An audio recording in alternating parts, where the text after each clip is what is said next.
I'm going to go over here your time to pet activation and how to set up your time to pet and how the basic functions of time to pet when you're operating on the computer or in the browser. So you'll get an email from us letting you know that you need to set up your activation. Now, this email will come in and you need to set it up within 24 hours. And also, just so you know, any type of further communication will be coming from Platinum Plus Pet Services, aka Time to Pet. So, like if there's a schedule service change, if there's something added to your schedule, change from your schedule, if a client updates information, you should see that here. You'll also get a weekly schedule every day. You'll get a setup of your weekly schedule and your daily schedule, and which will tell you exactly what's going on with each client. So you're going to want to set up your account and activate your account.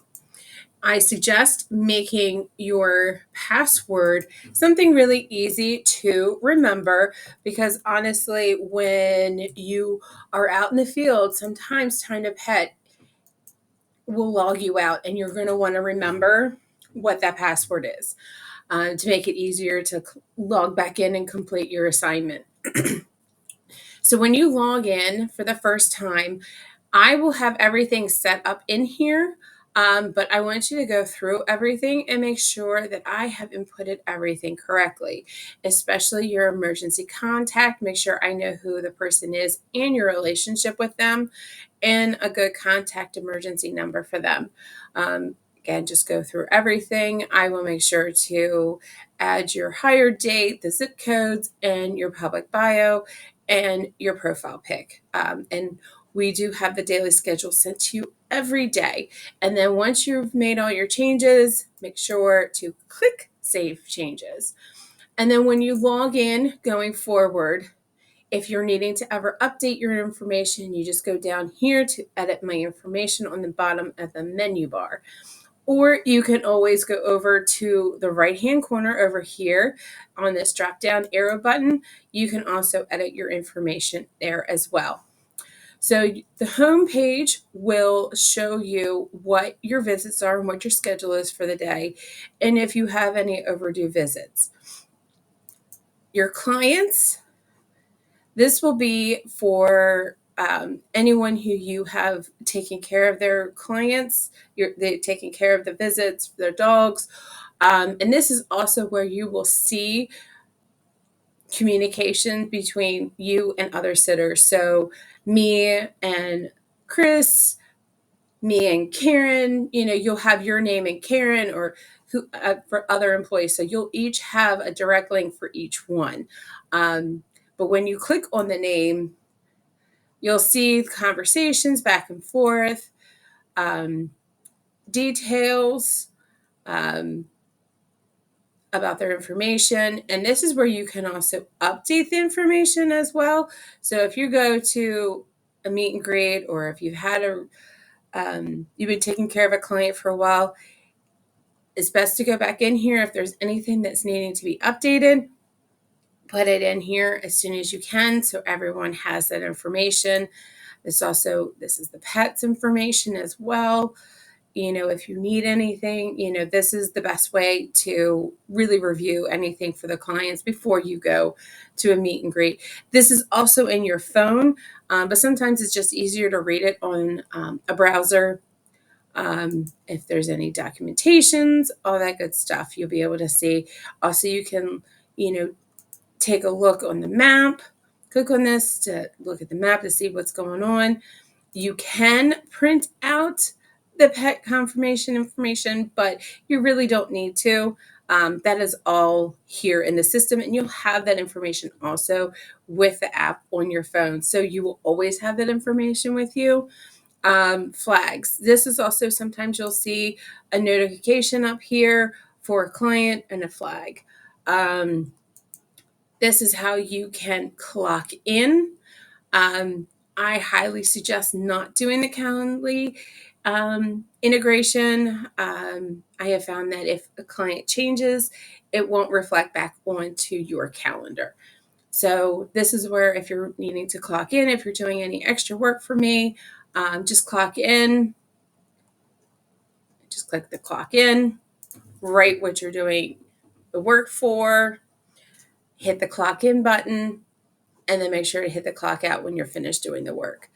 If you're needing to take time off, you'll want to click the add time off button, and you'll want to put in when you're taking off, if it's repeated weekly, just go in and update. But make sure your calendar and your time off are as up to date as possible. I will try to make sure everyone gets approved for their days off. Sometimes things may come up that I may not be able to approve your time off, but I try to make sure that everyone gets the time off that they need and request. We really don't have anything under documents. Messages, you can send messages basically between me and you and me. But I'm going to be honest, I don't see these messages, and it's really hard to communicate using this because I can't communicate back to you when I'm out in the field. And that's why we have everything kind of set up under the client list for employees to be able to reach out to each other through the time to pet. This is also where you'll see my pay. This will be like, okay, I have one visit, this, so you'll know exactly what you're getting paid for.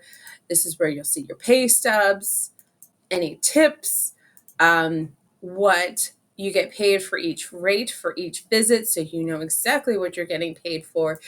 And this also, if you put in any time shifts, you'll be able to see that information here as well.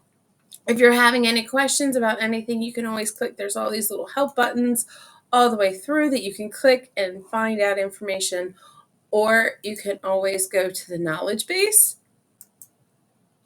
And there are a lot of help questions here, little articles, anything that you may have a question with.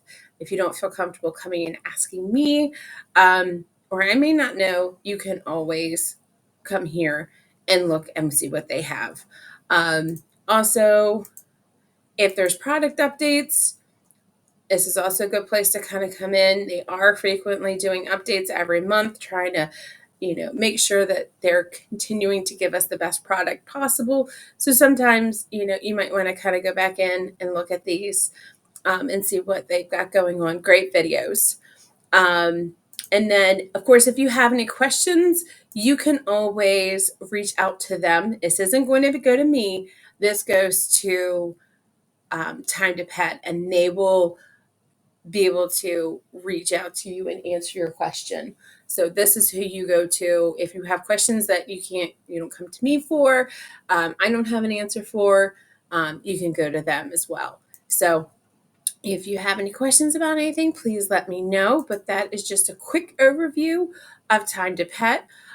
Do be aware that if you need to edit any information on your profile, you can only do that through logging in through the browser.